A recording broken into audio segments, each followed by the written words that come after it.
Hey, what's up guys? RevDMQ here. Thanks to the EA Creators Network for the opportunity to join this play session to get a preview look at Battlefield 2042 Season 6, the new map Redacted, and then the new weapons, the AR, the VHX-D3, and then the new DMR, the G428.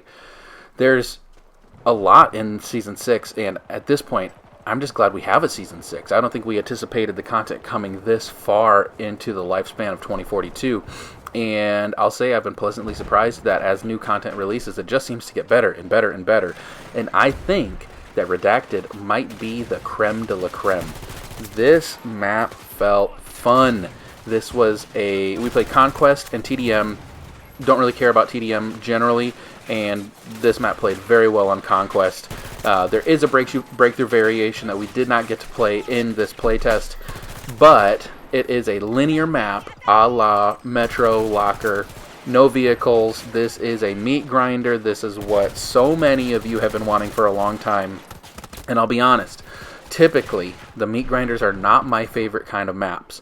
I like more open maps. I like maps where you can really get some crazy flank routes and PTFO a little bit more than the meat grinder Operation Locker vibe. That being said, of all the meat grinder linear maps to have, this one felt good, like real good.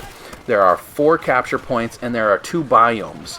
Flag B and Flag C are these biomes in the middle, and then the gimme flags A and D are pretty open, but very different from each other. And these biomes, it's really kind of unique. Each one is different, and it's all interior, but you've got trees, you've got landscape, and it feels like you're outside, but it's this experimental play. So it's a really unique setting, and it's really fun, these 2 unique biomes. But I like that there's only 4 flags. That's one of the things that stood out to me on this map. Was in other linear maps you'll have 5 flags, and then there's 1 flag in the middle where you get really stuck, and that's where all the action happens. I like that there's an even number of flags so that there's not one in the middle where all the action happens. On Redacted, because there are 2 central flags, you don't get really stuck in at one point. And after playing for only an hour, I can say there was much more give and take on this linear map than you would get with, let's say, Operation Locker. And part of that is also because, as you'll see later in this video, they've been very intentional with creating flanking routes. There are a lot of different ways to get around your enemy in order to get behind them. More specifically, at the bottom of the map, if you're looking at the layout of the map at the bottom, there are horizontal zip lines. So you can zip not all the way, across the map. You can get from point D to point A kind of quickly using these bottom of the map zip lines that are horizontal. And so it's kind of this last ditch effort. If you have no other options, you can take these zips and go around the enemy. But they also create another avenue for really tight corridor fighting. There was a few points where I was going down the zip line, and then 3 enemies popped out from the corner at the other end of the zip, and I just lasered them as I was going down the zip line, which is super fun. So this is a linear mode, infantry only, and it is just such a fun map. I could have played this map forever. And a lot of the comments among the creators' Discord were things like, I could definitely play this game for 8 hours at a time. This map for 8 hours on repeat. This feels like classic Battlefield with a little bit of a twist, because in the biomes they've also been able to incorporate verticality. So there's more layers to this linear game mode than, let's say, Metro or Locker, and that makes it play so uniquely. But then if you're at A, it really does feel like the gimme flag on Operation Locker.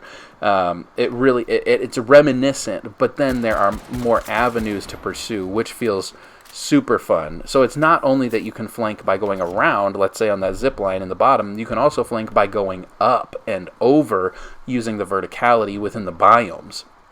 And so the map plays, it's nostalgic and fresh. It is reminiscent of the things we love about Battlefield without being a replication of what was. And I think they really hit the mark with this map. It's fresh, it's refreshing, but it's also reminiscent. And I think they ticked off so many boxes. And I really don't have much feedback for a linear map like this, which is typically not my favorite to play, because they did provide alternative routes. They did so well with this. I'm very grateful to have this map in Battlefield 2042, and I think this will bring a lot of you back. I think you guys are going to really enjoy playing Redacted.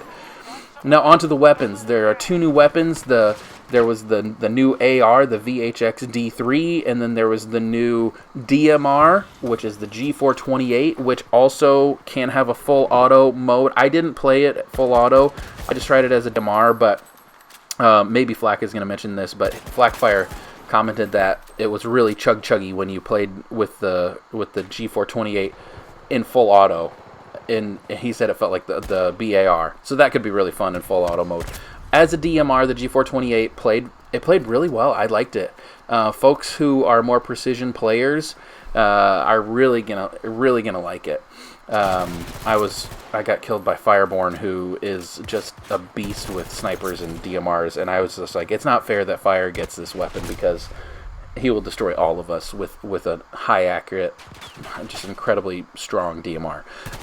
But it was crazy, and it felt really good. It kind of felt like the M39 from Battlefield 3. That's reminiscent. I know the 39 is in 2042, but it really felt responsive like that back in Battlefield 3. But the gun I played with most, which you've been able to see a lot during this play session, was the VHX D3 AR.